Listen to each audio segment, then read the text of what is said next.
नींद खराब।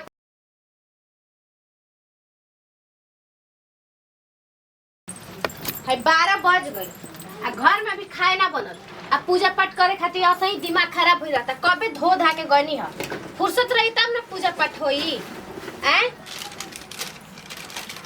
का कोरी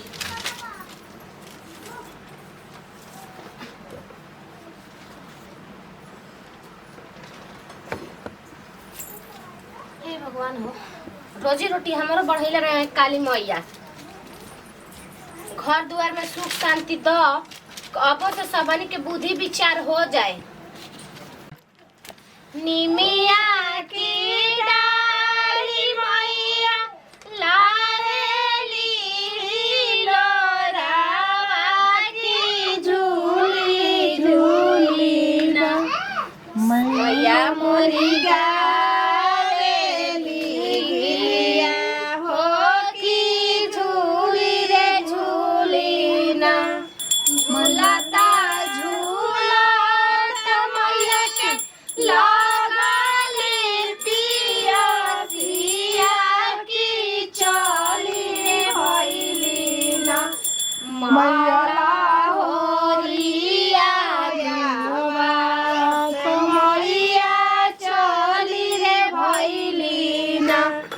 माला हो रिया से मैया चली रे भइली ना कह सुताला बाड़ू की जालिनिया की गेंदा कना मोही के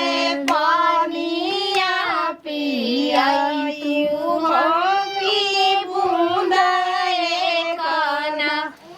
मोही के पानिया पियाई तू हो की बूंदा कना कैसे में पानिया पियाई है सालिया मैया मोरा गोदिया बाड़े बाला काना दान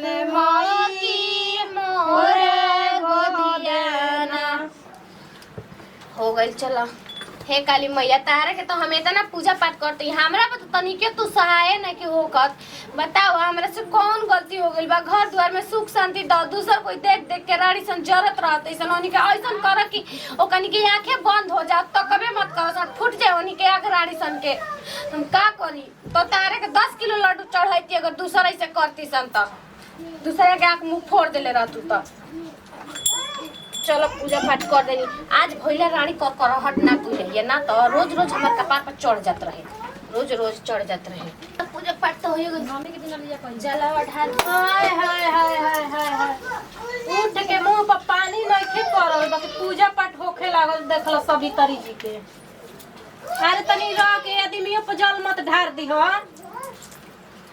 माने पूजा पाठवा के मेरी कर कल तार जरूरी रहेला कतनो करबू लही ना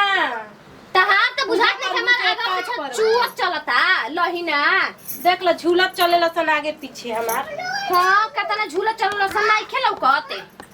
ओइसने ना दुधतरिया के ना झूला चलिया सन आगे पीछेवा दूसरन के थोड़ी आगे चार गो कल हमर तारे लेके का भागल आई बनी का आवतलू। अच्छा तू भाग नहीं खुआइल देखलू ह मतलब बियाह को केल बउनु तब कहे भगवान तारे पे सहाय नहीं खन। अच्छा तारे लेखा दूध को ले ले चली का पीछे लगू काजन काना कौन जात के ले आके घर में घुसा दो। तू कला ओसे हो जीबू मतलब पवित्र कातना पवित्र वो हमार दुआर छोड़ा ठीक ना बिलाई नहीं तो मत हमारा रास्ता तू कर। सुबह सुबह नहाई कर धोई के रात भर मौत के लेके सटिया के सूते के बाद दूसरों के जतरा नींद खराब करे के बाद उठ के घंटी पे डलाइबू त डलाए को त जगह बाहरी डलावा दुआर पे पूजा पाठ कर घर में बात के ना घरवा हो ठीक नु कि तू ही खाली घर में रहबू पूजा पाठ करबू ठीक बा। तो हमारो काई घर में तन के हमारो हक बा। अरे चुप रह झालक बोले तो जला मुंहे ना सटेल काहे के मुंह सटी कोई के कमी नहीं खाते कोना के भतरन के लाके दिहल खाता नहीं ये जल्दी तो तारे पे भगवान नहीं खनता करते। अच्छा तारे पे चारों दिन से ताक देलन ताकिए दो चार को बियाइए गनी आ एगुड़ो के ना पांच जूता जूता ना कुर्ता ना चप्पल तो ना नइखे जोड़ा तो मम्मी कहत अड़सनु हां तारा के कहिया सन जहिया ये सन कहिया सन हमरा नहीं खसन नहीं खा 10 साल से त 10 साल में एगो छुछुनरो ना दे तोरे लेखा मुष्टि नहीं खाना बिया के मत छेड़ दे के का हो गेलो काहे नहीं तो सुने कोनो के चाहिए खुश रही रउआ गोड़ लागत तनी एक टंगरी खींचतिया कहां टांग खींचते मर्द ये कर बुझा तुम ये करतई बताई हम पूजा पाठ करती त ये हमरा के सारा पता रहत लिखे हमारे बाल बच्चा नहीं का सुख तो नहीं खसन होता का हो गई कोई नहीं ने तू नहीं खेना बांझिन रही त के बांझिन ना कहाई का कहाई बोलबो चप चपड़ा मारे बेटा बड़ा घर में खनिए फेंक देबू ला शरम लागे ही करे घाटा लगा लेते सन ई उठलाली सुगा का ठोर लेखा मार के चल देते सन अब रौरा कहे के कबे से ऊ लड़ा तड़ी अब रौरा लड़े लगनी का तू अच्छा बताओ तू तोरा का जरूरी बा उनकरा से बंझिनी या त फलाना चिलाना करे तू के बांझिन बड़ी तो बांझिन ना कहाई हने अच्छा ओकरा जगह पर अगर तू रहती से हम रहती तो का अगर कोई और कहीं तो पैसा लागी तो उनकर जगह पर हम भला ही नहीं कीता तोरा से बड़ बाड़ी हमरो से बड़ बाड़ी दीदी का दीदी कहे खातिर तोरा को दीदी कहाई लग रहे तब ना दीदी कहाई का चाहतइस जिए ना देबू सन तो मैं जी मार के कौन सवाल बुलस मने तोहनी के मरद हमनी के दिन भर खावा में कपार के चानी के बार उतारे कमाते अब तोहनी के घर में एकदम लागता कि महाभारत स्टार्ट कर लेबो रहू ताऊ दिमाग खराब कर दी हटी कैमरा लगा दी वीडियो बना के तुनी के ना कैमरा कौन काम में लगल जाती कपार खा दियसन घर में जियल मुश्किल कर दियसन रुक तोर बाबूल हम शिकायत करतनी अब भइयो ल कहते